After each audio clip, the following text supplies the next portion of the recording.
are you from? New York. We're in New York City, right here. Oh, well, good for you.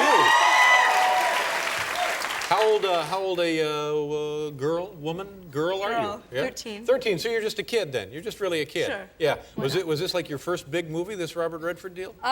This was the first, this was like the largest part that I've ever had, other than, I did an independent film called Manny and Low, and I played Manny, so. Yeah. So you've been doing this a while then? Yeah, I guess, you know, in Scarlett years, it's a while.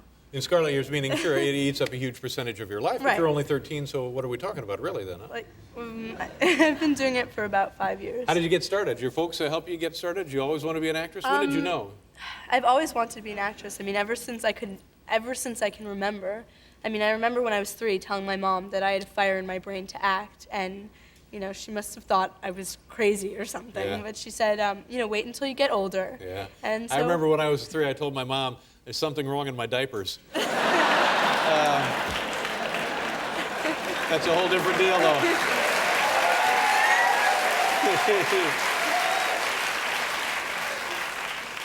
Do you have a big family? A pretty big family. I have 3 other siblings and my 2 parents. Are they older, younger? I have a twin brother. I have an older brother and an older sister. Right. And are they also interested in acting?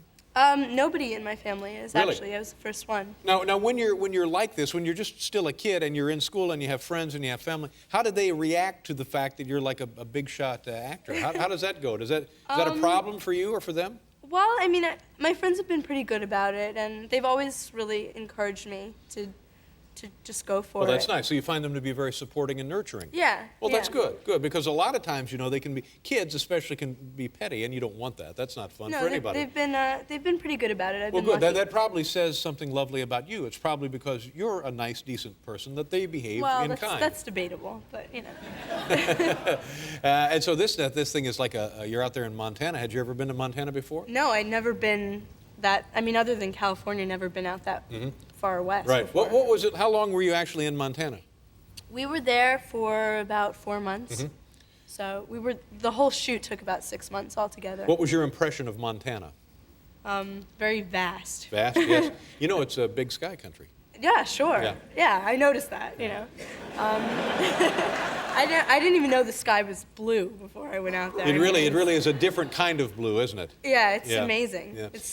It's like not even blue. It's like rainbow colored. You know, it's nearly as blue as Robert Redford's eyes. Oh God. Oh God. Yeah, I know. And did you ride horses and stuff? I had never really ridden horses before. I mean, I actually told them. I felt bad about it afterwards. You lied that you were an accomplished equestrian? Well, no, I didn't say. I didn't use those words exactly. Yeah. But, you know, Bob Redford said, have you ever been on a horse before? And I said, yes, I've been on a horse before. They may have been plastic, you know.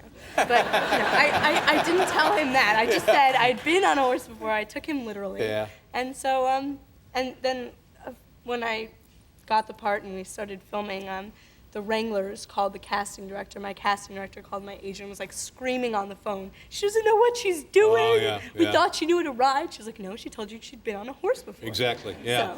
So, And did you finally take to it all right? What is the trick? You just have to be comfortable on the animal. yeah, don't you? I mean, I think after a few lessons, I was more comfortable and confident with what I was doing. You know, at Yeah. first I was kind of like. And what about? bumbling And around. you called Robert Redford Bob. Now, is that all right to be calling him Bob? Well, I don't really call him Bob. Yeah, what did you call him? I call him Bowie. Called him Bowie. Yeah, he didn't really like it at first, but after a while he got used to it. You get used to being called Bowie. Yeah.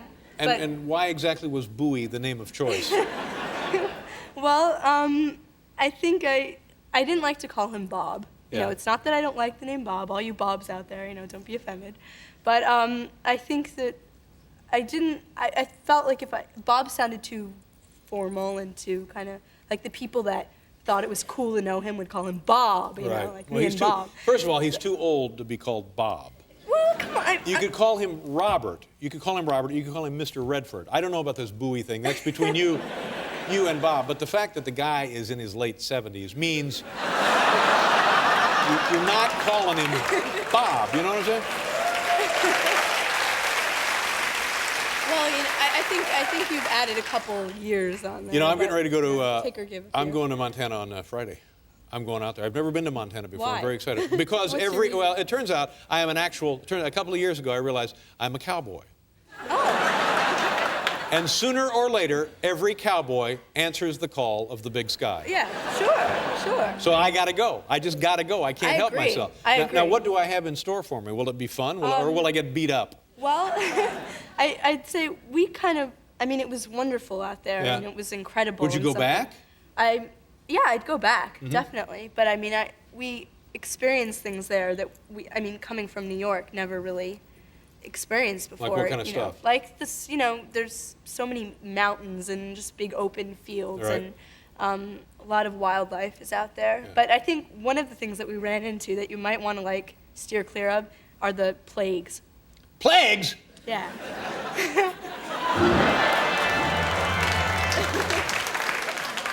What do you mean? We had mosquitoes, Oh, and mosquitoes. locusts. That's nothing. and- I'm a cowboy. I can and- handle that and- crap. and- Hey, how was Bowie on a horse, by the way? I was very impressed. Yeah, I heard that he broke his hip getting on.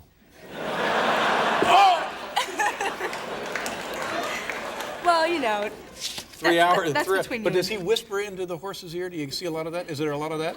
whispering into the horse's ear. Not exactly. But he's the horse whisperer, right? Yeah. Well, it's I haven't seen it because Bowie wouldn't send me a copy of the film. But I saw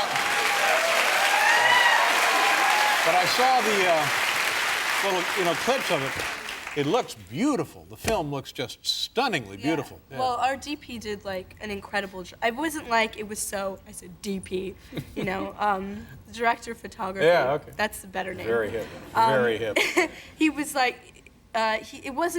he did a wonderful job of capturing that, but it wasn't so hard for him because it's just incredible out there, Yeah. and to capture the beauty is really what he And then did. when you're dealing with a guy like Bowie, you gotta, as the DP, you want to shoot him through a lot of trees and a lot of leaves and stuff. Listen, it was nice meeting you. Congratulations on the lovely film, and Thank have you. a great summer, all right? Sure.